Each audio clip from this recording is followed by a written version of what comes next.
You know, there are a lot of misconceptions out there about non-QM deals. One of them is pricing, and you would be amazed that right now, a lot of your non-QM pricing is better than your agency stuff. We're in the ballpark. And here's the great thing. Oaktree Wholesale just improved their pricing across the board on all of their products. If you want the best pricing on non-QM with the most interesting products, the most unique products that will let you stand out as a loan officer, you have to talk to your Oaktree account rep. You really owe it to yourself. They'll sit down and walk you through all their programs. All you have to do is click this banner right over there.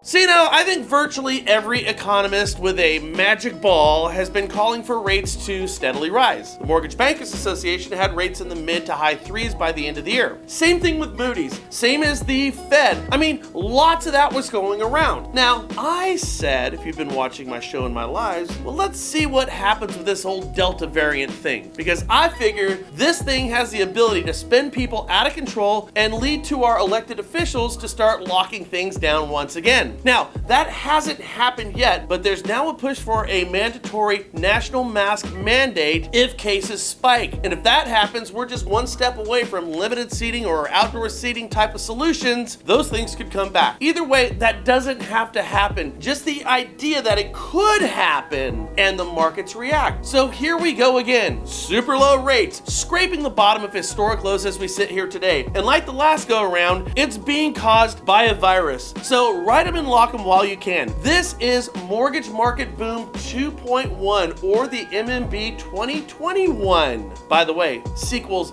are never better than the original.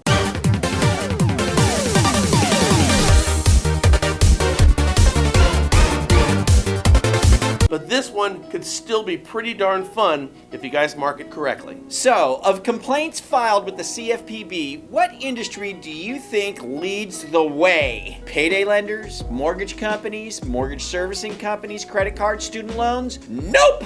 All good guesses, but you'd be wrong. This one caught us off guard as well. Among individual companies facing complaints filed with the CFPB, Equifax led in the first half of this year with 69,084 complaints. TransUnion ranked second with 41,299, followed by Experian with 18,591 complaints. Banks took the next 5 spots. What banks? Well, put it this way. The bigger the bank, the more the complaints.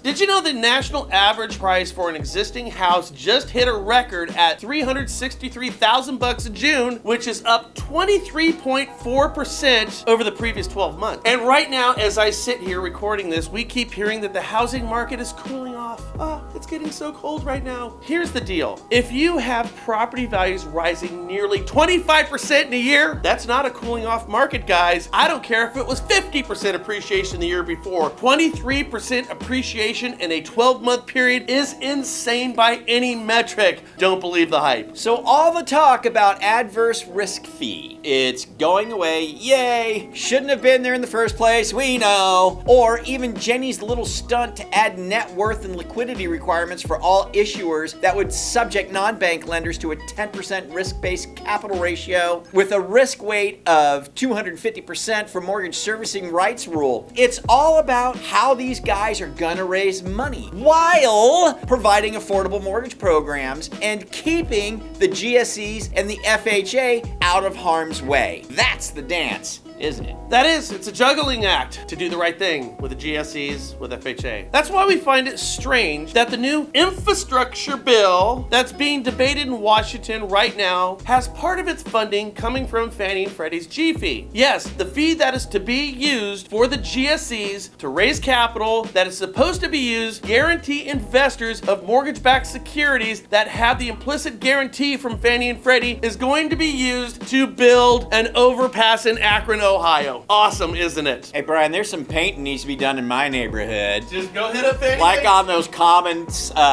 cinder block fences and stuff. It needs to be touched up. Yeah, I should hit up the GSEs.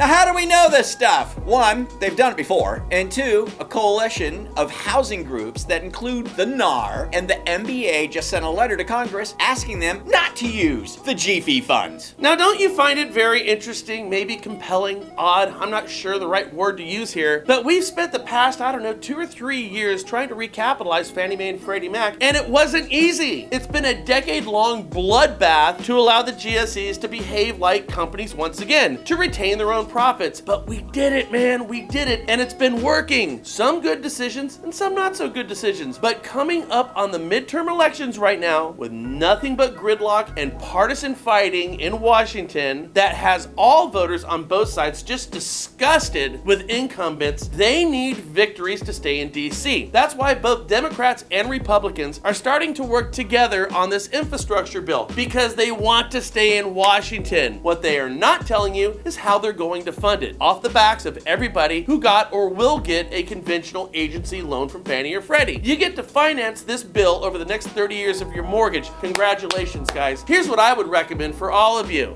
Whoever the incumbent is for the midterm elections, vote for the other guy or gal. Try somebody else's crook this time. Maybe they're better than your crook. Thanks for joining us today. Do us a favor and hit up Oaktree Funding. Again, the banner is on your right. In fact, I'll put the banner down below for you too to make it easy. Guys, do us a favor, forward, share, and subscribe. We'll catch you later here at the National Real Estate Post.